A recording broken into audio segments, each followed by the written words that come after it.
వేస్తా, లేకపోతే అది కూడా దాచిపెట్టుకుంటా. ఆ సేవకుడు పోతట్టుకోలేక బాక్స్లో వేస్తాను, లేకపోతే హాస్పిటల్లో పోల్సి వస్తానని, కానీ నేను లేకపోతే కేర్ రూపంలో పోల్సి వస్తాను. కాబట్టి ఎందుకు ఈ సమస్యలన్నీ, ఆయన శాపాలు పెడతాడు కాబట్టి ఆ బాక్స్లో వేసేస్తా. నా కుటుంబం కోసం ప్రార్థన చేసుకుంటా, వాళ్ళని చదివించుకుంటా, వాళ్ళు పెద్ద లోపల ఎట్లా వాళ్ళను రుద్ది ప్రభు నమ్ముకో అని చెప్పేసి ముంచేస్తా. దాంట్లో గంగాధరలోన వాళ్ళకు మనకు తేడా ఉండదు. వాడికి మారు మనసు ఉందా, పాపక్షామంలో తీసుకో బ్యాప్టిజం. ఈయన అడుగుతాను, నీకు ఎవరన్నా ప్రోద్బలం చేసింటే ఎవ్వరు ప్రోద్బలం చేయాలి, ఇంట్లో అంతా పొగ పెట్టింటారు. అదిగా వాళ్ళ కార్యం ఉండదు, కార్యం జరిగిండదు. అర్థమవుతుందని చెప్పేది. ఈరోజు నువ్వు తీర్మానం చేసుకో, ప్రభా 363 రోజులు ఉన్నాయి, రోజుకు ఒకరికి స్వార్థ చెప్తే ఎంతమందికి చెప్పినట్లు? 360. ఒక కరపత్రికి ఇస్తే 300.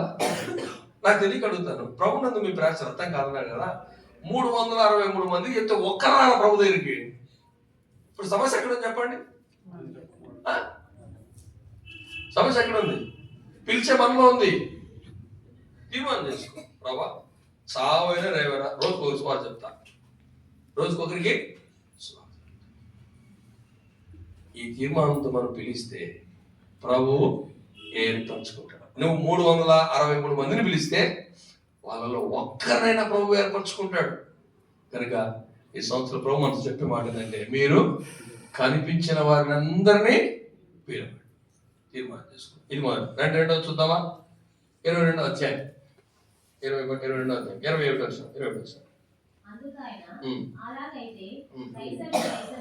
అలాగైతే కైసరువి కైసరు, దేవునివి దేవునికి చెల్లించని. అంటే గవర్నమెంట్ కట్టేది గవర్నమెంట్ కట్టాల, దేవునికి దేవునికి ఇవ్వాలి. అంటే అర్థం ఏంటి? బాగా అర్థమైంది చెప్పనా? మనం ప్రయాణం చేస్తున్నాం, బస్సు చాలా రద్దీగా ఉంది, కండక్టర్ మన దగ్గరకు కూడా రాలేకపోతున్నాడు.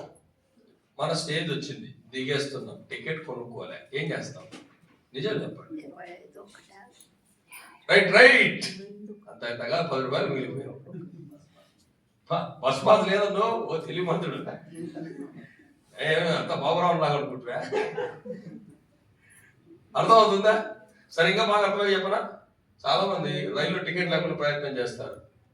ఎట్లా చెప్తారు తెలుసా? ఎట్లా అంటే దొంగ రైలు వచ్చిన అంటారు. రైలు దొంగదా, నువ్వు దొంగ ప్రయాణం చేసినావా? సరే, రన్నింగ్ లో ఎక్కినావు, టికెట్ తీసుకోలేదు, టీటీ కూడా పట్టుకోలేదు, దిగిన తర్వాత నువ్వు చేయాల్సిన పని ఏంటి తెలుసా? ఆ టికెట్ కొని దాన్ని ఇచ్చేయాలి. దాన్ని ఏమంటారు? కైసరివి కైసరి. మొదటి. రెండోది, ట్యాక్స్ చాలా మంది కట్టరు. ట్యాక్స్ కట్టాలా? అర్థమవుతుందా? గవర్నమెంట్ చెల్లించాలి. ఈరోజు నేనేం చేసినానంటే, మా ఆవిడ మీద కోప్పడి నేను సిగ్నల్ రెడ్ లైట్ పడింది కూడా చూసుకోవాలి, పోతాను. సాయంత్రం మెసేజ్ వచ్చింది, మీరు సిగ్నల్ జంప్ చేశారు, ఫైన్ కట్టండి. నేనే జంప్ చేశాను చూస్తే పిక్చర్ కూడా ఉంది నీట్గా, యాడ్ జంప్ చేసింది, ఎర్రగా కనిపిస్తుంది లైట్. నేను పోతానే ఉన్నా. 1035 రూపాయలు అందరం. ఎవరికి? నా ట్రాఫిక్ సిగ్నల్ పాటించకపోతే 1035.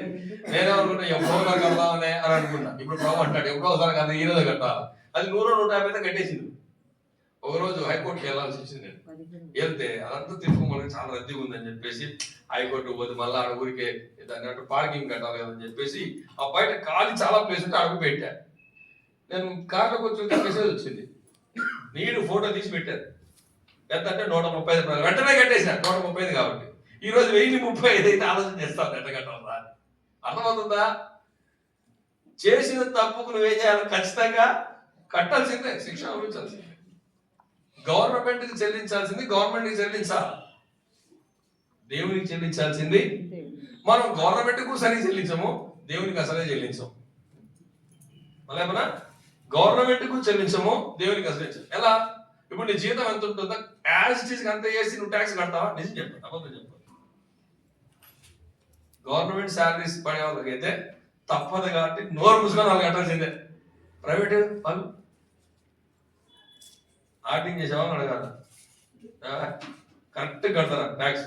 కరెక్ట్గా ట్యాక్స్ అందరూ కడితే దేశం ఎంత అభివృద్ధి చెందుతుంది తెలుసా? అందుకే ప్రభు అంటున్నాడు, నువ్వు కరెక్ట్ కట్టాలి. బయట వాళ్ళు కట్టకపోయినా బ్రదర్, ఎవ్వరు కట్టరు బ్రదర్. ఎవరు కట్టినా కట్టకపోయి నువ్వు కట్టాల్సిందే. నువ్వు కట్టాలా? ఎందుకు? నువ్వు దేవుని బిడ్డవి. దేవుని ఎవరికి ఇవ్వాలా? దేవునికి వేయాలా. మనం దేవునికి ఎవరికి ఇస్తాం? సేవకి ఇస్తాం అవసరమైతే. ఎందుకు? అందరికీ మంచి పేరు రావాలి, లేకపోతే పులిపీడి ఇస్తాడేమో. అట్టిచ్చే వాళ్ళకి అసలు ఏం లేదు. ఒకరోజు నేను శ్రీకాకుళంలో సేవ చేస్తుంటే ఒక సహోదరుడు వచ్చి నాకు గిఫ్ట్ ఇచ్చినాడు. ఎంత ఇచ్చినాడంటే 3,300 ఇచ్చాడు. ఎంత ఇచ్చాడు?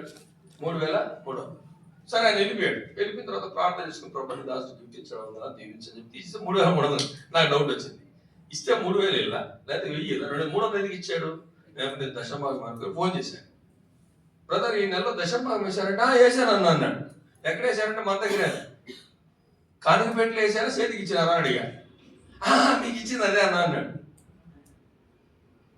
శుభ్రంగా పిలుచుకొచ్చి ఆదివారం మందిరంలో ఆయనకి ఇచ్చి కానుకపేటలో ఇచ్చాను. ఇది మొదటి. గోవాలో సేవ చేస్తుంటే నా ఫ్రెండ్ ఒక డాక్టర్ ఉన్నాడు, నాకు ఆయన కారు గిఫ్ట్ ఇచ్చింది.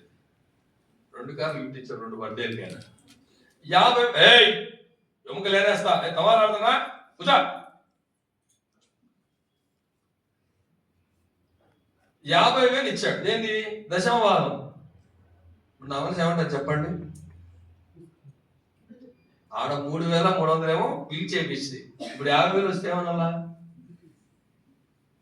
మీరు చెప్పండి, మీ మనసు ఏమంటుంది? నాకు తెలియదు. యథార్థం చెప్తున్నా, ఆ 50,000 అలాగే పెట్టి ఆదివారం వస్తే నా భార్య చెప్పినాను, నేను పులిపేట మీద ఉంటాను, నువ్వు పిల్లలు చెరిగించేది పేపర్లో పెట్టించి సునీలన్న చెరిగించే అని చెప్పిన. పిల్లల్ని పంపించి అన్నానికి ఇచ్చి కిందికి పిలిచింది. అన్న సరేనా ఇది కానుక పెట్టలేమని అన్నకి చేతికి ఇమ్మన్నాడు ఒకసారి. ఆయన రెండోసారి మళ్ళా హైదరాబాద్ వెళ్ళిపోతున్నానని చెప్పి ఇచ్చేసి పోయినాడు. అప్పుడేం చేసింది తెలుసా? ఒక బాధ్యత గల సోదరునికి ఇచ్చి ఇది కానుక పెట్టలే అని చెప్పిన. ఏందన్నా ఇదే, నీకు అనవసరం, నువ్వు కానుక పెట్టలే అన్న. ఎంత వేసినావు చూడన్న, 50,000 వేసిన. ఇది బాగా గుర్తు పెట్టుకున్నా. ఎందుకు తెలుసా? వీళ్ళు చాలా తెలివిమంతులు. విశ్వాసంలో నమ్మకూడదు, సేవకుని నమ్మకూడదు, సంఘబద్ధంలో కూడా నమ్మకూడదు అని నాకు దేవుడు సేవకు వచ్చినాక నేర్పించాడు. అనుకూలంగా ఉంటే అన్న 50,000 ఇస్తే బాక్స్లో వేసినాడు, నేను చూసిన నేనే వేసిందండి. ప్రతికూలంగా ఉంటే ఏమో నాకే తెలిసి ఎప్పుడు వేసినాడేమో. అర్థం అవుతుందా? 3వసారి ఇచ్చాడు. అప్పుడు చెప్పిన, నీ చేతితో దశంభాగం నువ్వు వేస్తే నీకు ఆశీర్వాదం, నేను వేస్తే కదా. బ్రదర్, ఎవరు వేస్తేనేమి, నేను మిమ్మల్ని నమ్ముతున్నాను కదా, నేను హైదరాబాద్ సిస్టర్ దగ్గరికి వెళ్ళాలి కాబట్టి నా మళ్ళా వచ్చినాక నా దగ్గర ఉంటే అయిపోతుంది బ్రదర్, అట్లయితే నాకు ఇంట్లో తెచ్చిపెట్టు ఏం కాదు, కానీ ఆదివారం వచ్చేటట్టు తీసుకొని బాగుతుంది. నేను డబ్బులు కొట్టేస్తాను అడిగాడు ఉన్నాడు. నేను డబ్బు సంపాదించాలంటే సేవకు రానవసరం లే, నా సర్టిఫికేట్స్ కిందికి రండి చూపిస్తా. ఈ రోజు పోయినా కూడా అలాగనా, ఈ రోజు పోయినా కూడా ₹1,00,000 తక్కువ నాకు అంత క్వాలిఫికేషన్స్ ఉన్నాయి, నా చేతిలో చదువు ఉంది, చక్కగా టీచ్ చేయగలను. నేను ఒకసారి డెమో చేయగలిగితే వాళ్ళన్నారు మీరు స్లెట్టా నెట్టా అని అడిగారు. 2 కాదు అన్నా. మరి ఇంత నీట్గా చెప్తున్నారే అన్నాడు. దేవుడు ఇచ్చిన కృప అని చెప్పాడు. నాకు మీ సర్టిఫికేట్ చూపించండి అన్నాడు. నేను పిహెచ్డి చూపిస్తే మీరు స్కూల్ ఎందుకు పనిచేస్తారని పిహెచ్డి చూపించాల. అప్పుడు సబ్మిషన్ జరుగుతూ ఉంది. మీరు ఇది కాకుండా ఇంకేమైనా చదువుతున్నారా అని అడిగాడు. అప్పుడు చెప్పాను రీసెర్చ్ చేస్తున్నాను. అర్థమవుతుందా? డబ్బు సంపాదించుకోవడానికి సేవకు రానవసరం లే, నా పే స్లిప్ చూపిస్తారని కావాలంటే మీకు.